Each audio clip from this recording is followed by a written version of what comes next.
ચાલો આજે આપણે ધોરણ 10 વિષય ગણિત ચેપ્ટર નંબર 14 સંભાવના એમાં ઉદાહરણ નંબર 13 જોવાનું છે, જેની રકમ છે એક ભૂરો અને એક રાખોડી એમ બે પાસાને એક સાથે ઉછાળવામાં આવે છે.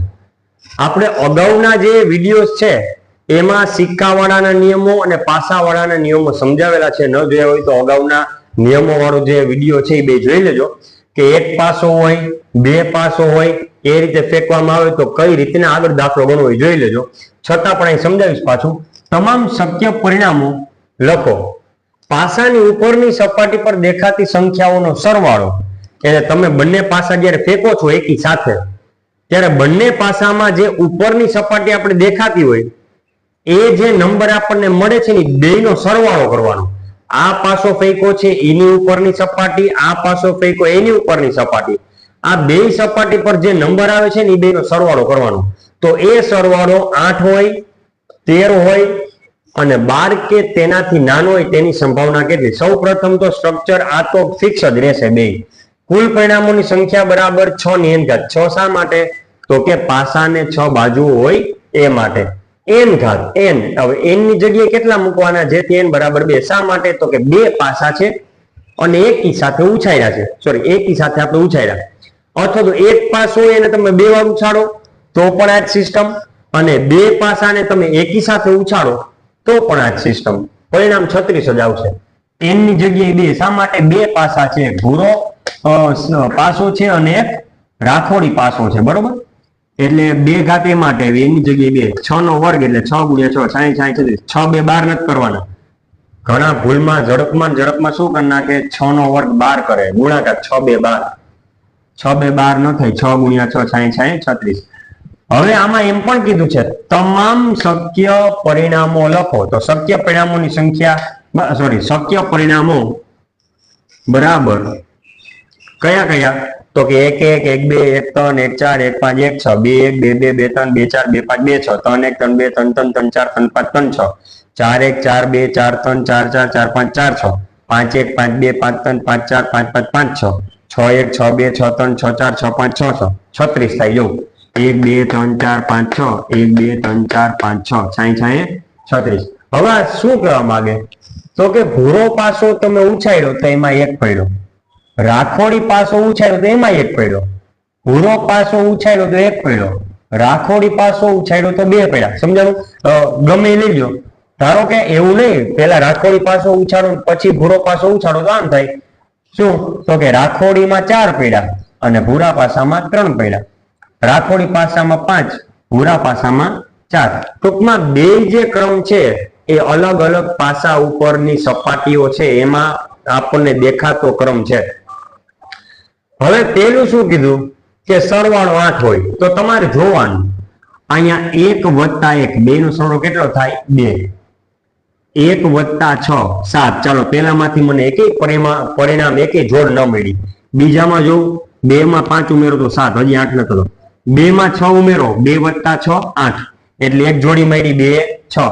પછી જનરલી ક્રોસમાં જોજો તમને મળી જાય જવાબ. જો 3 માં 5 ઉમેરો 8 એટલે 3 5 બીજી જોડી, 4 માં 4 ઉમેરો 8 એટલે 4 4 ત્રીજી જોડી, 5 માં 3 ઉમેરો 8 5 3 આપણી ચોથી જોડી, અને 6 માં 2 ઉમેરો 8 6 2 આપણી પાંચમી, એટલે 1 2 3 4 5.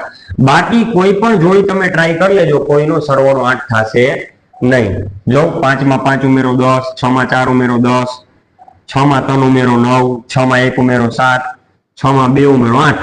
તો એવી જ જોડીઓ આપણે લીધી. જો કે જેનો સરવાળો 8 થાય તો 1 2 3 4 5 આપણને કેટલી જોડી મળી? 8. એટલે સાનુકૂળ પરિણામ આપણે 8 થાય. જો સોરી 1 2 3 4 5 આપણે 5 જોડી મળી કે જેના ક્રમનો સપાટી પર પડેલા અંકોનો સરવાળો 8 થતો હોય એવી જોડી 5 મળી. 1 2 3 4 5 એટલે સાનુકૂળ પરિણામની સંખ્યા 5, એટલે અંશમાં 5, છેદમાં કુલ સંખ્યા આવશે 36. એ તો ફિક્સ જ છે 36, એટલે પેલાનો જવાબ 5/36. બીજું, પાસાની ઉપરની સપાટી પર દેખાતી સંખ્યાઓનો સરવાળો 13 હોય. સૌપ્રથમ એક વસ્તુ એ રહી ગઈ કે આપણે ધારણા કરી પાસાની ઉપરની સપાટી પર દેખાતી સંખ્યાઓનો સરવાળો 8 હોય તેની ઘટના એ ઘટના આપણે એ કહી દીધી, એટલે એની સંભાવના એવી P of A બરાબર 5/36. બીજી ઘટના જે છે કે જેનો સરવાળો 13 હોય તેની ઘટના B છે, આપણે ઘટના B લઈ લીધી, તો એની સંભાવના P of B બરાબર હવે સરવાળો 13 થવો જોઈએ. હવે તમે એક વસ્તુ જોઈ લો કે નાનામાં નાનો સરવાળો 2 થાય, 1 વત્તા 1 2, નાનામાં નાનો સરવાળો 2, અને મોટામાં મોટો સરવાળો કરો તો 6 વત્તા 6, છેલ્લી જોડી જોઉં 6 વત્તા 6 12, 6 માં 5 ઉમેરો તો 11, 6 માં 5 ઉમેરો તો 11, 6 વત્તા 6 12, એટલે મોટામાં મોટો સરવાળો 12 થાય. 13 થતો ક્યાંય એકેય જોડી જોઈ લેજો એનો સરવાળો 13 થશે નહીં, એટલે એક પણ જોડી મળતી નથી. સાનુકૂળ પરિણામની સંખ્યા 0, એટલે અંશમાં 0, છેદમાં તો 36 છે, તેથી P of B બરાબર 0 ને છેદમાં 36 બરાબર 0 ભાગ્યા 36 એટલે 0, જવાબ આવશે 0. ક્લિયર? ચાલો ત્રીજો દાખલો. પાસાની ઉપરની સપાટી પર દેખાતી સંખ્યાઓનો સરવાળો 12 કે તેનાથી નાનો હોય તે ઘટના C છે. આપણે ઘટના કઈ કહી દીધી? C. બરાબર.